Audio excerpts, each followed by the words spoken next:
Hello friends, welcome back to channel महापुरुषों की बातें। साथ संगत जी, सबको प्यार भरी राधा स्वामी। आइए सुनते हैं कुछ प्रेरणादायक वचन। ये वचन राधा स्वामी सत्संग व्यास द्वारा प्रकाशित पुस्तक सत्संग संग्रह भाग 1 में से लिए गए हैं। इस पुस्तक के पृष्ठ संख्या 117 में हजूर महाराज चरण सिंह जी फरमाते हैं, पंडित या भाई लोग दुनिया को पढ़ पढ़ कर समझाने की कोशिश करते हैं, लेकिन जो अपने घर के अंदर आग लगी हुई है उस अग्नि को कोई बुझाने की कोशिश नहीं करता। अपना घर लूटा जा रहा है। लोगों के घरों के हम दिन रात चौकीदारी करने में लगे हुए हैं। अपना भोजा उठाया नहीं जाता, पराए गधे बने बैठे हैं। अपने आप को भी धोखा देते हैं, दुनिया को भी धोखा देते हैं कि तुम दिन रात पढ़ पढ़ कर थक जाओ। तुम्हारे मन के अंदर कभी सुख और शांति नहीं आ सकती जब तक तुम शब्द या नाम की कमाई नहीं करते। गुरु नानक साहिब की तालीम हमें बाहरमुखी नहीं करती, अंतर्मुखी करती है।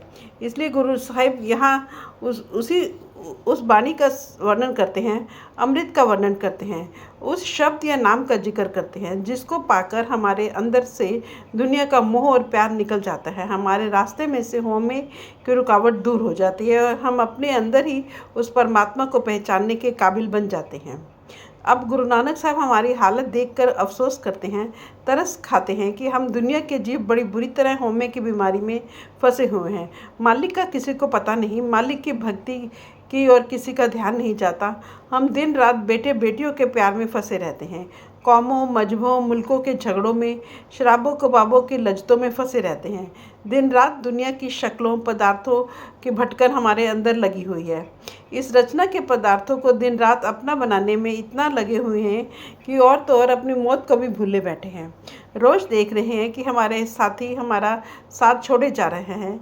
एक एक के साथ होकर खुद उनको शमशान भूमि पर पहुंचा कर आते हैं। खुद आंखों से देखते हैं कि जिन शक्लों और पदार्थों से वे इतना प्यार किया करते थे उनमें से किसी चीज़ ने उनका साथ नहीं दिया। फिर भी हमें ये ख्याल रहता है कि वे उनको इकट्ठा करके साथ नहीं ले जा सके, पर हम ज़रूर इकट्ठा करके अपने साथ ले जाएंगे। इसलिए गुरु साहिब हमें गफलत की नींद से जगाते हैं कि तुम इस समय या वक्त को तो आंखों के सामने रख कर देखो। उस समय कौन तुम्हारी सहायता करता है, कौन तुम्हारी मदद करता है। सब रिश्तेदार संबंधी आसपास बैठे रह जाते हैं। उनको तो यह भी पता नहीं लगता कि मौत के फरिश्ते आते किधर से हैं और कान से पकड़कर ले किधर जाते हैं।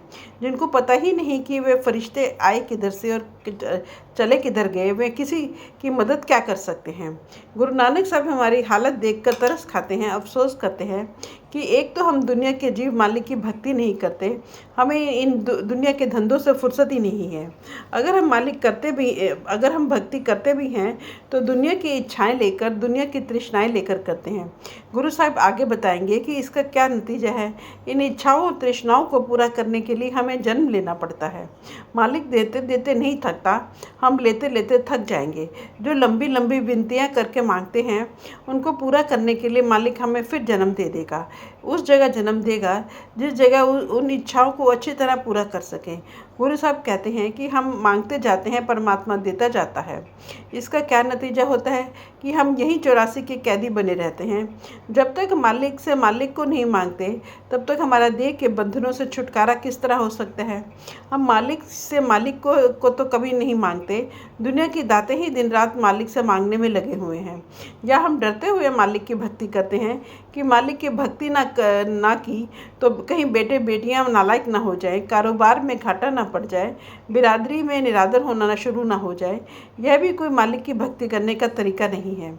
यह तो इसी तरह मालिक की भक्ति करना है जिस तरह लोग सांप की पूजा करते हैं, गुग्गे की पूजा करते हैं। सांप की कोई इसलिए पूजा नहीं करता कि उनको सांप से प्यार होता है। लोग सांप के डंक से डरते हुए सांप की भक्ति करते हैं। हमें ये ख्याल लेकर कभी मालिक की भक्ति नहीं करनी चाहिए कि अगर भक्ति नहीं करेंगे शायद दुनिया में निरादर होने लगेगा या व्यापार में हानि होनी शुरू हो जाएगी। जो कुछ मालिक को देना है वह हमारे भाग्य में लिखा हुआ है। भक्ति करें या ना करें वह सबको मिल जाएगा। भक्ति हम इसलिए करते हैं कि हम देह के बंधनों से छुटकारा हासिल करना चाहते हैं, वापस जाकर परमात्मा से मिलना चाहते हैं। इसलिए गुरु नानक साहब हमारी हालत देखकर तरस खाते हैं। आप कहते हैं, नानक होमे रोग बुरे। होमे की बड़ी बुरी बीमारी है जिसके कारण सब लोग इस रचना का हिस्सा बने हुए हैं और यहाँ दुखी हो रहे हैं। आप होमे के बारे में आगे खोल कर समझाते हैं गुरु साहब कहते हैं कि जहाँ भी आप दुनिया की तरफ नज़र डालते हैं, सब दुनिया के जीव एक ही बीमारी में फंसे हुए नज़र आते हैं। वह कौन सी बीमारी है? वह होमे की बीमारी है, खुदी की बीमारी है, आपे का रोग है। आप फरमाते हैं कि इस बीमारी से छुटकारा किस तरह हो सकेगा? आप आपे बख्शे शब्द धुरे। जब खुद परमात्मा हम पर दया मेहर करके हमें शब्द के साथ जोड़ देगा, उस शब्द या नाम की कमाई करके ही हम अपने अंदर से उस बीमारी को दूर कर सकते हैं। गुरु साहिब के कहने का मतलब है, जब भी होमे की बीमारी हमारे अंदर से निकलेगी, शब्द की कमाई के द्वारा, नाम की कमाई के द्वारा निकलेगी। जहाँ होमे है वहाँ कभी नाम नहीं बच सकता, जहाँ नाम बच जाता है वहाँ कभी होमे नहीं रह सकती। आप दावा करते हैं कि जितना मर्जी बेटे बेटियों को त्याग लें, जंगलों पहाड़ों में छिप जाएं, पुण्य दान कर लें, कान चिरवा लें, शरीर पर राख मल लें, जटाएं रख लें, सरोवरों में स्नान कर लें, शब्द की कमाई के बिना आपके अंदर से कभी माया का मोह नहीं निकल सकता, दुनिया का प्यार नहीं निकल सकता, होमी का रोग दूर नहीं हो सकता। लेकिन उस शब्द के साथ ख्याल जुड़ जाता, ख्याल कब जुड़ता है? जब वह मालिक खुद दया मेहर करके हमें शब्द के साथ जोड़ देता है। अब मन में ख्याल पैदा होता है, मालिक तो सचखंड में बैठा हुआ है, हम माया के जाल में फंसे हुए हैं। वह मालिक हम पर दया किस तरह करता है? वह हमारे ख्याल को शब्द या नाम से किस प्रकार जोड़ता है? गुरु साहिब इस बारे में आगे पूरी तरह खोल कर समझाते हैं। आपने पीछे लिखा था, आपे बख्शे, कि वह खुद बख्शता है, खुद दया मेहर करता है। इसका मतलब है कि जब तक उसकी दया नहीं होती, मेहर नहीं होती, कोई जीव उसकी भक्ति नहीं कर सकता। भाई, उस परमात्मा को मंजूर होगा तभी मालिक की भक्ति कर सकेगा। हम दुनिया के जीव अंधे हैं, वह परमात्मा आँखों वाला है। अंधे की क्या ताकत है कि आँखों वाले को पकड़ सके? जब तक आँखों वाला अंधे को आवाज़ देकर अपने नज़दीक नहीं बुलाता या उसकी उंगली पकड़कर उसको अंधेरे से बाहर नहीं निकालता, वह बेचारा अंधेरे में किस प्रकार छुटकारा प्राप्त कर सकता है? हम इस माया के जाल में फंसकर बेटे बेटियों, कौमों, मजहबों, मुल्कों के झगड़ों में उलझकर बिल्कुल अंधे हो चुके हैं, बहरे हो चुके हैं। मालिक खुद ही दया मेहर बख्शिश करे तो हमारा ख्याल इधर से निकलकर मालिक की भक्ति की तरफ जाए। हे परमात्मा, सबका जन्म मरण तेरे हाथ में है। जिन पर तू बख्शिश करता है उनको ही तेरे मिलाप की बड़ाई मिलती है।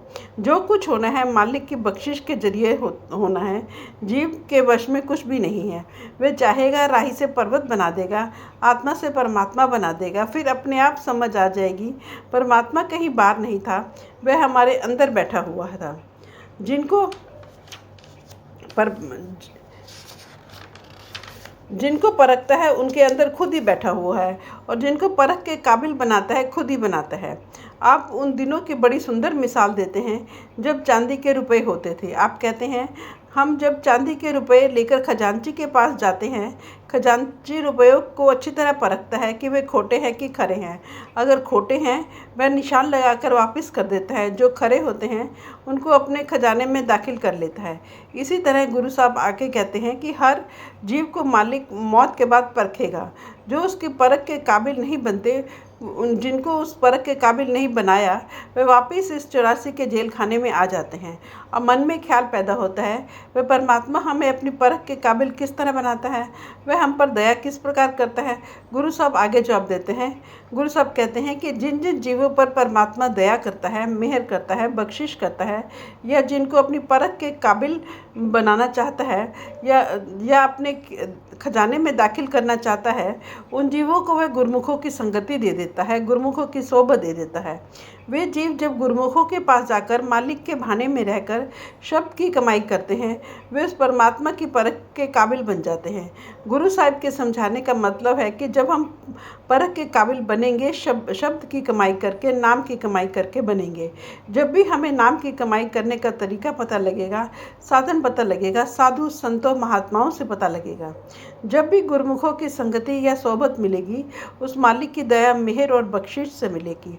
जब भी नाम की कमाई करके परख के काबिल बनेंगे, मालिक के भाने में रहकर, हुक्म में रहकर नाम की कमाई करके बनेंगे। अगर दुनिया की आशाएं, तृष्णाएं लेकर हम नाम की कमाई करते हैं, तो मैं पीछे अर्ज कर चुका हूँ, उन आशाओं, तृष्णाओं को पूरा करने के लिए फिर जन्म लेना पड़ता है। फ्रेंड्स, अपनी इस वीडियो को आज हम यहीं समाप्त करते हैं। अगली वीडियो में आगे बढ़ेंगे। Thank you.